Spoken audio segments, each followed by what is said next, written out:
Hi, welcome to the channel. So it is Christmas Day 2025, and believe it or not, we've done a couple of things, three different insulating ideas to help improve our overnight temperature dropping because during the day we're in the 70s, 60s to 80, 81. And it's mostly in this right around the mid 70s lately, but we kind of go in between that range. And at nighttime, we drop down into the mid 40s to low 60s. So it's been a pretty good swing. And in the past, when I've tried to keep the pool heated, it was sometimes a 8-10 degree swing on the temperature from 6 o'clock at night to 6 o'clock in the morning. I would actually lose 8 to 10 degrees last year on the water temperature. It was the same temperatures overnight and the same daytime temperatures. So I did something a little different this year. We were at Lowe's a couple months ago, and we had bought this. It's 6 foot long, and it's 1 inch foam insulation. It'll fit like a 1 inch, like that's 1 inch. So that would go. There would be a hole on this foam to where you could wrap on a 1 inch pipe all the way down, and it's not self-sealing. Some of them do have a thing where a tape strip where you can pull it off and it's glue and you can seam it. They don't last that long, but this is just you rip down the seam, open it up, put it over the pipe, and call it a day. Like that's I believe this is pretty close to a 1 inch right here. This is actually flexible PVC, but you can see right there what I did on the long runs was I taped two of them together with some UV resistant tape and really sealed it up because I have the 35,000 BTU pool heater, a 127,000 BTU pool heater. This is a 27,000 BTU pool heater, and that's a 17,000 BTU pool heater. It's a Fibro pool. That's what we started out with. We had that one, and then we got the Fibro one. And I was trying to see if I could use that. That's 17,000 BTU, but it could not keep my temperature in my pool overnight very well. Just wasn't enough. My pool is 9,500 gallons, and this 35,000 is rated for 10,000 gallons. Now, when they say that it's rated at that, that's at the running it at optimum, and optimum would be that you have your RPMs on your pool set up so that you're 1,800 gallons per hour to 2,400 gallons per hour. And on our 1,200 RPMs, it actually comes out to about 3,300 gallons per hour. So it's like 1,100 gallons per hour more than what we would do. So it's basically about 2 gallons per minute more that it's going through there, but it seems to be holding up really well and doing a good job. So it took us a couple of days to kind of get in here and really tape this up and insulate this really well. And then I had a couple of thermal blankets because this is a big, like 34-inch oval shaped pool sand filter. And that was completely exposed, and that was cold. I mean, when I pull the warm water into the pool pump, put it through the pool filter, it was just cooling the water down at nighttime. And then I would run it through the unexposed pipe back there. And it looks like some of my pipe, yeah, it looks like a piece of it fell off right there. You can see where that's exposed. And you can see what I'm talking about here. I kind of took, I don't know if you can see that I took two pieces and taped it together. And then I put it on. I can't do it, put it back while it's like that. But I'll do that later. So we kind of insulated all of our 2-inch PVC. Then we get these moving blankets, which are pretty inexpensive. I think I got 12 of them for $68 on Amazon. And I just put some of those on my pool heaters. Now, the one right here is a 27,000 BTU I just got. That's a 17,000 BTU, and that's a little bit smaller than this over here, but that's what it basically looks like, something like that. So we put the moving blankets over that, and I was really, really surprised at how well the how well it's insulating the pool heaters when they're not being used. You understand, the pool water still goes from the pool pump all the way down here, goes through this, goes out of there, goes through this pool heater, goes back, and then goes into here. And right now, this is saying those two pool heaters are not on. You would not want to run those with those covers on it. You'll burn up your compressors. But this is actually 93 degrees is the actual pool temperature coming in right now. And if I were to go to my app, which I can, it's on the phone I'm using right now, it's 97 degrees going in. So I put this on 2 days ago, and we went from, before I put this on, we were getting down to like 84, 85 overnight. And we were up around 88, 89 during the day. So the first night, we dropped down to, we stayed at 88 degrees, I believe, the whole time. And then the second night, I think we got up to 91 overnight. We actually increased the water temperature up to 91. And today, running this, so far today, we've increased the water temperature another 3 degrees. That's pretty insane that you can be able to heat this pool with just this pool heater. I was using that one down there, that 127,000 BTU pool heater. Man, that was using a lot. This and the pool pump together is 2,000 watts when it's on 2,000 RPMs on the pool pump. That is 7,000 to 8,000 watts, not including the pool. And I have to have the pool up at a higher RPM because of there's a lot of coil on that water goes through. That is still working. I had that put in like 7 years ago, maybe 8 years ago, and it still works. But it's really expensive to run. 2,000 watts, 8,000 watts. This is 4 times cheaper to run this. And this is actually a refurbished unit that I bought. I bought a 2-year warranty with it on the refurbished unit. So this first one here, I was able to get this for under $1,000, I think it was, with a 2-year warranty on it. And it's a Allstate, I think, warranty on eBay that they sell aftermarket. I believe on the refurbished, they don't give you warranty. If they do, it's a very short one, maybe a couple months. I'm not sure, but I didn't see it in there at all that they had a warranty on it, so you had to buy an aftermarket warranty.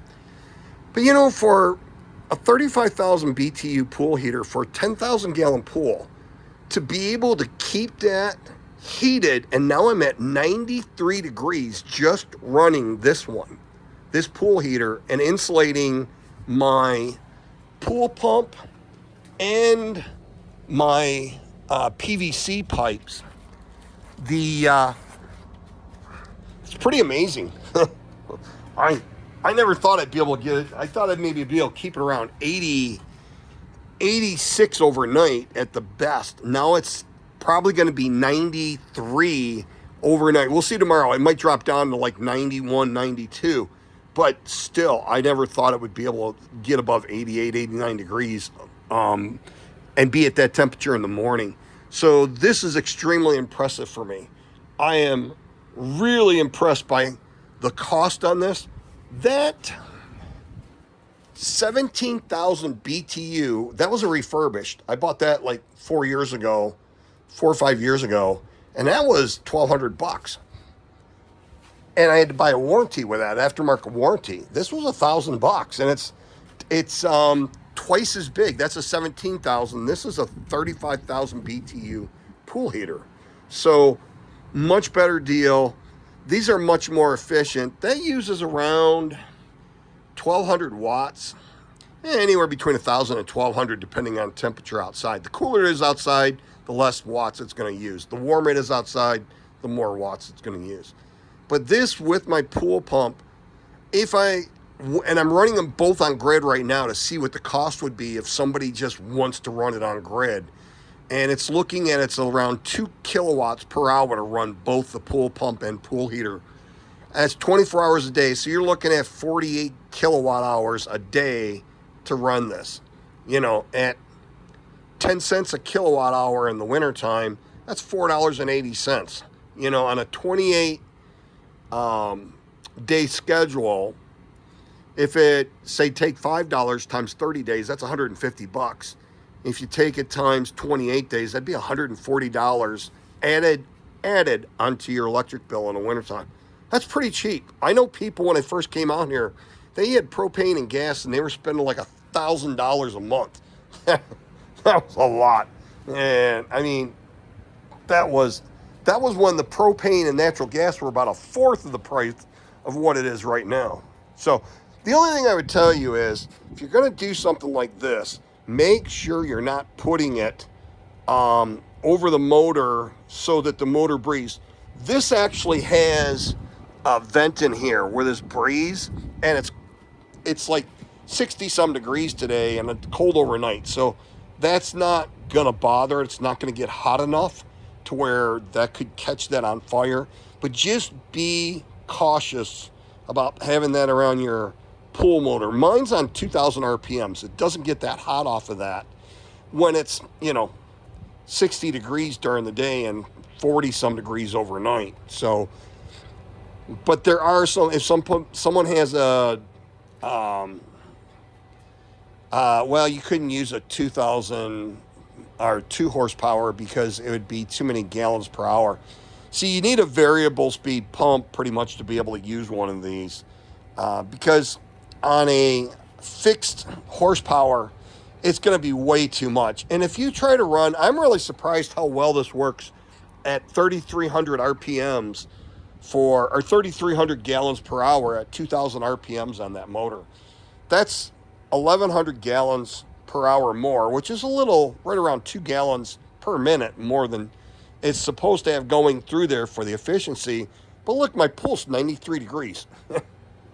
93 degrees on Christmas in 2025. And I have a pool roll up that I can put these on. So I have this right here, where I can put that on. So I want to try seeing it like this for a couple more days. And then I'm going to trim it where it's going to be at a 90-degree angle like it is right here. And then cut it right on this pool edge so it comes up a little bit. And that way the wind can't really knock it down over. And because these do shrink. They'll shrink like about 2 to 3 inches all the way around through the summertime. If you're using it when it's warmer out, I mean, I pretty much pull it out in June, early June, and then I'll put it back in probably like October. Then I'll start putting it back on overnight because of the swing in the temperatures overnight. But when we cut that, but right now I kind of wanted to have it overlap to see what it'd do, and I'm really impressed. A 93-degree pool on Christmas Day with a pretty much $1,000 pool heater with warranty, 2-year warranty on that. So I am extremely happy with that. That you don't have to do too much. Insulate those pipes. I tried looking online, and the insulation is pretty expensive, and that was probably the cheapest route I could find. Now those are normally for a 6-foot piece around $4.55 a piece, and I had actually bought a whole box of like 30 or 40 of them in a box for like 50 cents each. So I got a really smoking deal. But that tape roll was like 13 or 14 bucks. That was that was pretty pricey. And that's some really, really thin tape on that. But it's supposed to be UV resistant. So we will see, but you can keep your pool heated. So the biggest challenge will be in late January and February and the first week or two of March. That's usually when you get down into your 30s. You can get down into your mid 30s. If it says it's going to be 38, 39 degrees in my area on my weather app on my phone, it's going to be below freezing. It's probably going to be 30, 31 degrees in my yard. So that's going to be below freezing. And I think that with this, I will be able to keep the pool heated through that and be able to keep it around 88. Should be able to keep it at least at 88 degrees, where when I come out in the morning, it's 88 degrees, even when it's like 32 degrees overnight with the way it's running right now. And those days in late January, February, and the first week or two of March are going to be in the sometimes low 50s, low 60s during the day. Right now we're getting into the 60s, high 60s, and mid 70s during the day in December. But, you get a cold snap come in. But I'm pretty confident that this is going to be able to do a really good job. Now, if I see that this is working that well, what I might do is try to figure out how to maybe sew these to make a cover for it and make something that looks a little nicer on it than just a bunch of blankets thrown over. I think I have like three blankets on this pool sand filter. But it really does insulate it, and it rained last night, and this was dry. This is, I don't know if it's polyester or what it is, but the water just beads right off of it. So I was really surprised that it was not wet. Anyways, just wanted to share that with you on how amazing it is to have my pool at 93 degrees on Christmas Day. If you are someone that would like to collaborate with me, you can contact me at DIYSolarGuy1@gmail.com and send me what you would like to collaborate with. Please like, share, subscribe, hit that notification bell, and we will see you in the next video. Have a truly wonderful and extremely blessed Happy New Year.